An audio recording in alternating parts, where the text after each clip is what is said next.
ଜୟ ଜଗନ୍ନାଥ ଦର୍ଶକ ବନ୍ଧୁ। ଆଜି ହେଉଛି 17 ଅକ୍ଟୋବର ଶୁକ୍ରବାର। ଆସନ୍ତୁ ଜାଣିବା ଦେଶ ବିଦେଶ ଏବଂ ଆମ ରାଜ୍ୟରେ ଘଟୁଥିବା ପ୍ରମୁଖ ଖବର ଗୁଡ଼ିକ। ପ୍ରଥମ ଖବର, ନୂଆପଡ଼ା ଉପନିର୍ବାଚନ ପାଇଁ ଶକ୍ତି ପ୍ରଦର୍ଶନ କରୁଛି ବିଜେପି। ଯେତିକି ଯେତିକି ନିର୍ବାଚନ ପାଖେଇ ଆସୁଛି ସେତିକି ସେତିକି ନିର୍ବାଚନରେ ପ୍ରଚାର ଜୋର ଧରିଛି। ବିଜେପି ତାର ପ୍ରାର୍ଥୀ ଜୟ ଢୋଲକିଆଙ୍କ ପାଇଁ ଶକ୍ତି ପ୍ରଦର୍ଶନ ଆରମ୍ଭ କରିଦେଇଛି। ନୂଆପଡ଼ାରେ ବିଜେପିର ବିଜୟ ସଂକଳ୍ପ ସମାବେଶ ଏବଂ ମହାମିଶ୍ରଣ ପର୍ବ ଆରମ୍ଭ ହୋଇଯାଇଛି। ମୁଖ୍ୟମନ୍ତ୍ରୀ ମୋହନ ଚରଣ ମାଝୀଙ୍କ ଉପସ୍ଥିତିରେ ସଭାରେ ବିଭିନ୍ନ ତୁଙ୍ଗ ନେତାମାନେ ସାମିଲ ହୋଇଛନ୍ତି ବିଜେପିରେ। ସେମାନଙ୍କ ମଧ୍ୟରେ ମନମୋହନ ସାମଲ, ପ୍ରଭାରୀ ବିଜୟପାଲ ସିଂ ତୋମାର, ସୁରେଶ ପୂଜାରୀ, ପ୍ରଦୀପ ପୁରୋହିତ, ଜୟନାରାୟଣ ମିଶ୍ର ଉପସ୍ଥିତ ଥିଲେ। ଏହି ଅବସରରେ ନୂଆପଡ଼ା ଉପନିର୍ବାଚନରେ ପ୍ରଚାରରେ ବଡ଼ ଘୋଷଣା କରିଛନ୍ତି ମୁଖ୍ୟମନ୍ତ୍ରୀ ମୋହନ ଚରଣ ମାଝୀ। ସେ କହିଛନ୍ତି ଯେ ନୂଆପଡ଼ା ବିକାଶର ଦାୟିତ୍ୱ ମୋର, କଥା ଦେଉଛି କଥା ରଖିବି। ନୂଆପଡ଼ା ଇତିହାସରେ ନୂଆ ଫର୍ଦ୍ଦ ଯୋଡ଼ି ହେବ। ଆଗାମୀ ସମୟରେ ନୂଆପଡ଼ାବାସୀ ଦେଖିବେ ଡବଲ ଇଞ୍ଜିନର ତାକତ। ପରବର୍ତ୍ତୀ ଖବର, ନୂଆପଡ଼ା ଉପନିର୍ବାଚନ ପାଇଁ 40 ଜଣିଆ ଷ୍ଟାର ପ୍ରଚାରକ ତାଲିକା ଘୋଷଣା। ନୂଆପଡ଼ା ଉପନିର୍ବାଚନ ପାଇଁ ଭାରତୀୟ ଜନତା ପାର୍ଟି ରଣନୀତି ପ୍ରସ୍ତୁତ ସରିଛି। ନୂଆପଡ଼ା ଉପନିର୍ବାଚନ ପାଇଁ 40 ଜଣିଆ ଷ୍ଟାର ପ୍ରଚାରକର ତାଲିକା ଘୋଷଣା କରିଛି ବିଜେପି। ବିଜେପି 40 ଜଣିଆ ଷ୍ଟାର ପ୍ରଚାରକ ତାଲିକା ରାଜ୍ୟ ନିର୍ବାଚନ ଆୟୋଗଙ୍କ ନିକଟରେ ଦାଖଲ ମଧ୍ୟ କରିସାରିଛି। ଏହି ତାଲିକାରେ ମୁଖ୍ୟମନ୍ତ୍ରୀ ମୋହନ ଚରଣ ମାଝୀ, ପଡ଼ୋଶୀ ଛତିଶଗଡ଼ର ମୁଖ୍ୟମନ୍ତ୍ରୀ ବିଷ୍ଣୁଦେବ ସାୟ ମଧ୍ୟ ସାମିଲ ଅଛନ୍ତି। ଦଳୀୟ ପ୍ରାର୍ଥୀ ଜୟ ଢୋଲକିଆଙ୍କ ପାଇଁ ମୁଖ୍ୟମନ୍ତ୍ରୀ ସମେତ ରାଜ୍ୟର ବହୁ ବଡ଼ ବଡ଼ ନେତୃତ୍ୱବୃନ୍ଦମାନେ ପ୍ରଚାରର ମଙ୍ଗ ସମ୍ଭାଳିଛନ୍ତି। ସେହିପରି 3 କେନ୍ଦ୍ରମନ୍ତ୍ରୀ ଅଛନ୍ତି, ଧର୍ମେନ୍ଦ୍ର ପ୍ରଧାନ, ଜୁଏଲ ଓରାମ ଏବଂ ଅଶ୍ୱିନୀ ବୈଷ୍ଣବ। 2 ଉପମୁଖ୍ୟମନ୍ତ୍ରୀ, କନକବର୍ଦ୍ଧନ ସିଂଦେଓ ଏବଂ ପ୍ରଭାତୀ ପରିଡ଼ା।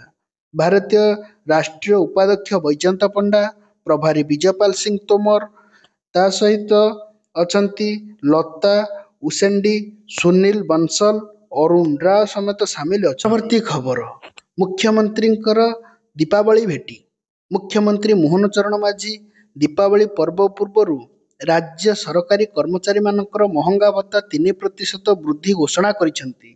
ଏହା ଫଳରେ ସରକାରୀ କର୍ମଚାରୀମାନଙ୍କର ମହଙ୍ଗା ଭତ୍ତା 55%ରୁ 58%କୁ ବୃଦ୍ଧି ପାଇଲା। ଏହା ଜୁଲାଇ 1 2025ରୁ ପିଛିଲା ଭାବେ ଲାଗୁ କରାଯିବ। ଏହି ବର୍ଦ୍ଧିତ ମହଙ୍ଗା ଭତ୍ତା ଚଳିତ ଅକ୍ଟୋବର ମାସ ଦରମାରେ ନଗଦ ଆକାରରେ ମିଳିବ। ଏହା ସହିତ ପେନସନଭୋଗୀମାନେ ମଧ୍ୟ ଟିଆରରେ ମଧ୍ୟ 3% ବୃଦ୍ଧି ପାଇବେ। ସେମାନେ ମଧ୍ୟ ଅନୁରୂପ ଭାବେ ଅକ୍ଟୋବର ମାସ ପେନସନରେ ଏହି ବର୍ଦ୍ଧିତ ପଇସା ପାଇବେ।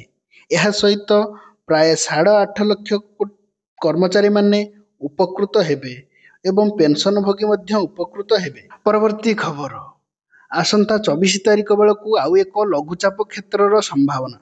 ଆଜ୍ଞା ହଁ, ଆସୁଛି ଏକ ଲଘୁଚାପ କ୍ଷେତ୍ର। ଆସନ୍ତା 24 ତାରିଖ ବେଳକୁ ଆଉ ଏକ ଲଘୁଚାପ କ୍ଷେତ୍ରର ସମ୍ଭାବନା ରହିଛି। ଦକ୍ଷିଣ ପୂର୍ବ ବଙ୍ଗୋପସାଗରରେ ଲଘୁଚାପ କ୍ଷେତ୍ର ସମ୍ଭାବନା ରହିଛି। ଏହା ପଶ୍ଚିମ ଉତ୍ତର ପଶ୍ଚିମ ଦିଗକୁ ଗତି କରିବ ଏବଂ ଅଧିକ ଘନୀଭୂତ ହେବ।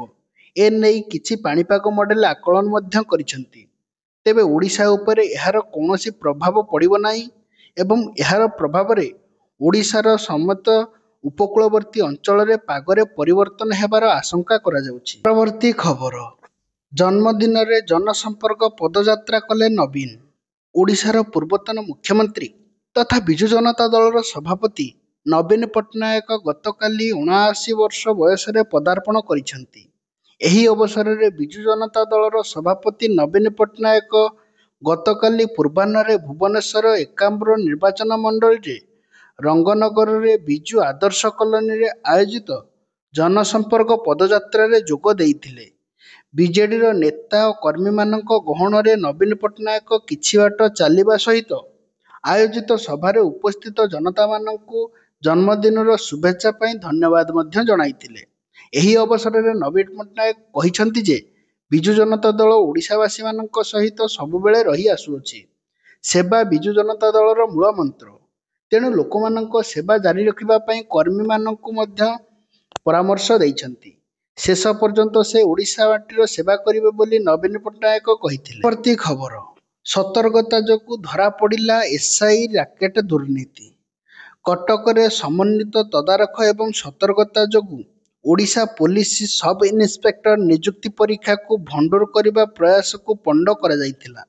ପୋଲିସ ମହାନିର୍ଦ୍ଦେଶକ ୱାଇବି ଖୁରାନିଆ ଗୁରୁବାର ଦିନ ଏହା କହିଛନ୍ତି। କଟକରେ ଅନୁଷ୍ଠିତ 70ତମ ରାଜ୍ୟ ପୋଲିସ ଡ୍ୟୁଟି ଟିମ୍ ଅବସରରେ ସେ ସାମ୍ବାଦିକମାନଙ୍କୁ ସମ୍ବର୍ଦ୍ଧନା କରି କର୍ତ୍ତୃପକ୍ଷଙ୍କ ଦ୍ୱାରା ଗ୍ରହଣ କରାଯାଇଥିବା ପର୍ଯ୍ୟାପ୍ତ ସତର୍କତାମୂଳକ ପଦକ୍ଷେପ ଯୋଗୁଁ ପରୀକ୍ଷା ପୂର୍ବରୁ ଅଭିଯୋଗ ହୋଇଥିବା ଅନିୟମିତତାକୁ ଚିହ୍ନଟ କରାଯାଇଥିଲା। ଖୁରାନିଆ କହିଛନ୍ତି ଯେ ଏହି ଅନ୍ୟାୟ ଉପରେ ଚାକିରି କରିବା ପୂର୍ବରୁ ପୋଲିସ ପରୀକ୍ଷା ପ୍ରକ୍ରିୟାକୁ ସଠିକ୍ ସମୟରେ ଚିହ୍ନଟ କରି ବନ୍ଦ କରାଯାଇପାରିଛି। ସମସ୍ତ ଜିଲ୍ଲାର ଏସ୍ପି, କ୍ରାଇମବ୍ରାଞ୍ଚ ଏବଂ ସ୍ୱତନ୍ତ୍ର ଶାଖାଗୁଡ଼ିକୁ ଡକାଯାଇ ନିଜର ନଜର ରଖିବାକୁ ମଧ୍ୟ କୁହାଯାଇଛି। ନିଯୁକ୍ତି ପରୀକ୍ଷାକୁ ସୁଗମ ଏବଂ ନିରପେକ୍ଷ ଭାବେ ପରିଚାଳନା କରିବାକୁ ନିର୍ଦ୍ଦେଶ ମଧ୍ୟ ଦିଆଯାଇଛି। ପରବର୍ତ୍ତୀ ଖବର ପ୍ରକାଶ ପାଇଲା ଜେଡିୟୁର ପ୍ରାର୍ଥୀ ତାଲିକା। ମୁଖ୍ୟମନ୍ତ୍ରୀ ନୀତିଶ କୁମାରଙ୍କର ଜନତା ଦଳ ୟୁନାଇଟେଡ୍ ଜେଡିୟୁର ଆଗାମୀ ବିଧାନସଭା ନିର୍ବାଚନ ପାଇଁ 44 ଜଣଙ୍କ ପ୍ରାର୍ଥୀଙ୍କର ନାମ ଚୂଡ଼ାନ୍ତ ପ୍ରକାଶ ପାଇଛି। ବୁଧବାର ଦିନ ବିହାର ବିଧାନସଭା ନିର୍ବାଚନ ପାଇଁ ଜେଡିୟୁ ପ୍ରଥମେ ପ୍ରାର୍ଥୀ ତାଲିକା ଘୋଷଣା କରିଥିଲା। ପ୍ରଥମ ପର୍ଯ୍ୟାୟରେ ତାଲିକାରେ ଜେଡିୟୁର 57 ଜଣ ପ୍ରାର୍ଥୀଙ୍କର ନାଁ ଘୋଷଣା ହୋଇଥିଲା। କିନ୍ତୁ ପ୍ରଥମ ତାଲିକାରେ ଜେଡିୟୁରେ ଜଣେ ବି ମୁସଲମାନ ପ୍ରାର୍ଥୀ ଟିକେଟ ପାଇନଥିଲେ। କିନ୍ତୁ ଦ୍ୱିତୀୟ ତାଲିକାରେ 40 ଜଣ ମୁସଲମାନ ପ୍ରାର୍ଥୀଙ୍କୁ ଟିକେଟ ଦିଆଯାଇଛି। ଏଥିରେ 44 ଜଣଙ୍କର ନାମକୁ ତାଲିକାରେ ଗ୍ରହଣ କରାଯାଇଛି। ପରବର୍ତ୍ତୀ ଖବର ରେଳମନ୍ତ୍ରୀ ଅଶ୍ୱିନୀ ବୈଷ୍ଣବଙ୍କର ଖୁସି ଖବର। ଭାରତୀୟ ରେଳବାଇର ଏସି କୋଚ୍ରେ ଯାତ୍ରା କରୁଥିବା ଯାତ୍ରୀମାନଙ୍କ ପାଇଁ ମନ୍ତ୍ରୀ ଦେଇଛନ୍ତି ଖୁସି ଖବର। ଯାତ୍ରୀମାନେ ଏକ ସଫା ଏବଂ ସୁରକ୍ଷିତ କଭରରେ ଗୁଡ଼ା ଯାଇଥିବା ଏକ କମ୍ବଳ ପାଇପାରିବେ।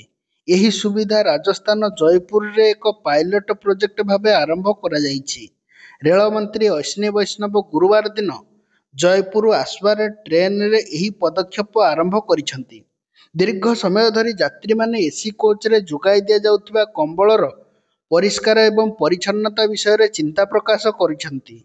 ଅନେକ ଯାତ୍ରୀମାନେ ମିଳୁଥିବା କମ୍ବଳ ପ୍ରକୃତରେ ସଫା ଥିଲା କି ନାହିଁ ସେ ବିଷୟରେ ସନ୍ଦେହ ପ୍ରକାଶ କରୁଥିଲେ। ବର୍ତ୍ତମାନ ରେଳବାଇ ଏହି ଚିନ୍ତାକୁ ଦୂର କରିବାକୁ ନିଷ୍ପତ୍ତି ନେଇଛି। ଲୋକମାନେ ଘରେ ବ୍ୟବହାର କରୁଥିବା କମ୍ବଳ ପରି ଏକ ସଫା କଭର ଭିତରେ କମ୍ବଳ ଯୋଗାଇ ଦିଆଯିବ। ପରବର୍ତ୍ତୀ ଖବର କଟକ ବାଲିଯାତ୍ରାରେ ଧମାକା କରିବେ ବଲିଉଡ୍ ନାଇଟ୍ସ। ଚଳିତ ବର୍ଷ କଟକ ବାଲିଯାତ୍ରାରେ ବଲିଉଡ୍ ନାଇଟ୍ ଦର୍ଶକମାନଙ୍କର ମନୋରଞ୍ଜନରେ ଚାରଚାନ୍ଦ ଲଗାଇବେ। ଲୋକପ୍ରିୟ ଗାୟିକା ଶ୍ରେୟା ଘୋଷାଲଙ୍କ ସମେତ ହରଦୀପ କୌର ଏବଂ ରିଷି ସିଂଙ୍କ ସମେତ ବଲିଉଡର 14 ଜଣ ନାମୀ ଗାୟକଙ୍କ ସଙ୍ଗୀତମୟ ପ୍ରଦର୍ଶନୀ ଧମାକାରେ ଝୁମିବେ ଦର୍ଶକ। ଏହି କାର୍ଯ୍ୟକ୍ରମରେ ବୈଷ୍ଣବ ପାଣି ଏବଂ ଅକ୍ଷୟ ମହାନ୍ତିଙ୍କ ମଞ୍ଚରେ ଅନୁଷ୍ଠିତ ହେବ। ବାଲିଯାତ୍ରା ପରିଚାଳନା ପାଇଁ ପ୍ରଶାସନ ସୁରକ୍ଷା ଏବଂ ସୁବିଧା ଉପରେ ଗୁରୁତ୍ୱ ଦେଇଛି। ଜିଲ୍ଲାପାଳମାନଙ୍କର ସୂଚନା ଅନୁସାରେ 4ଟି ପ୍ରବେଶ ପଥ ଏବଂ 9ଟି ପ୍ରସ୍ଥାନ ପଥ ସମେତ ଜରୁରୀକାଳୀନ ପରିସ୍ଥିତି ପାଇଁ 6ଟି ଅତିରିକ୍ତ ଗେଟ୍ ବ୍ୟବହାର କରାଯିବ। ଏହା ସହିତ କଟକ ଇନ୍ କଟକ କାର୍ଯ୍ୟକ୍ରମରେ ଓଡ଼ିଆ ଭାଷା ଓ ସାହିତ୍ୟକୁ ଥିମ୍ ଭାବେ ପ୍ରୋତ୍ସାହିତ କରାଯିବ, ଯାହା ଐତିହାସିକତା ଉତ୍ସବକୁ ଆହୁରି ଆକର୍ଷଣୀୟ କରିବ। ପରବର୍ତ୍ତୀ ଖବର 6ଟି ନଦୀ ସଂଯୋଗୀକରଣକୁ ପ୍ରକଳ୍ପକୁ କ୍ୟାବିନେଟ୍ର ଅନୁମୋଦନ। ରାଜ୍ୟରେ ଦୂର ହେବ ଜଳ ସଙ୍କଟ। ଅନ୍ତଃ ରାଜ୍ୟ ନଦୀ ସଂଯୋଗୀକରଣ ଯୋଜନାକୁ କ୍ୟାବିନେଟ୍ର ମିଳିଛି ମଞ୍ଜୁରୀ। ଆସନ୍ତା 4 ବର୍ଷ ମଧ୍ୟରେ ଏହି ପ୍ରକଳ୍ପଗୁଡ଼ିକ କାର୍ଯ୍ୟ ଶେଷ ହେବ ବୋଲି ସରକାରଙ୍କ ପକ୍ଷରୁ କୁହାଯାଇଛି। ଏହି ଯୋଜନାଟି 6ଟି ପ୍ରକଳ୍ପରେ କାମ ହେବ। ଆସନ୍ତା 4 ବର୍ଷ ମଧ୍ୟରେ ଅର୍ଥାତ୍ 2025-26 ଆର୍ଥିକ ବର୍ଷରୁ ଆରମ୍ଭ କରି 2029-30 ଆର୍ଥିକ ବର୍ଷରେ ଏହା ଶେଷ ହେବ। ଏଥିମଧ୍ୟରେ ଏହି ପ୍ରକଳ୍ପ କାର୍ଯ୍ୟ ଶେଷ କରିବାକୁ ଲକ୍ଷ୍ୟ ମଧ୍ୟ ଧାର୍ଯ୍ୟ କରାଯାଇଛି। ଏଥିରେ ପ୍ରାୟ 1,790 କୋଟି ଟଙ୍କାର ଖର୍ଚ୍ଚ ହେବ ବୋଲି ଆନୁମାନିକ ବ୍ୟୟ ଅଟକଳ କରାଯାଇଛି। ପରବର୍ତ୍ତୀ ଖବର 258ଟି ଗାଡ଼ି ହେଲା ବ୍ଲାକଲିଷ୍ଟ। ଚାଲାଣ କଟିବା ପାଇଁ ଗାଡ଼ି ପାଇଁ ନିୟମ କଡ଼ାକଡ଼ି କରିଛି ଟ୍ରାଫିକ୍ ବିଭାଗ। ଚାଲାଣ କଟିଥିବା ଗାଡ଼ିଗୁଡ଼ିକୁ କଟିଲା ନାହିଁ ନା ରାସ୍ତାରେ ଆଉ ଗଡ଼ିପାରିବନି ଏହିସବୁ ଗାଡ଼ି। ବ୍ଲାକଲିଷ୍ଟ ଗାଡ଼ି ତାଲିକା ପ୍ରକାଶ କରିଛି ଟ୍ରାଫିକ୍ ବିଭାଗ। ଏକାଧିକ ବାର ଚାଲାଣ ଥିବା ଗାଡ଼ିକୁ ନମ୍ବରକୁ ବ୍ଲାକଲିଷ୍ଟେଡ୍ କରାଯାଇଛି। ଆଉ ଗଡ଼ିପାରିବନି ଏହି 258 ବ୍ଲାକଲିଷ୍ଟେଡ୍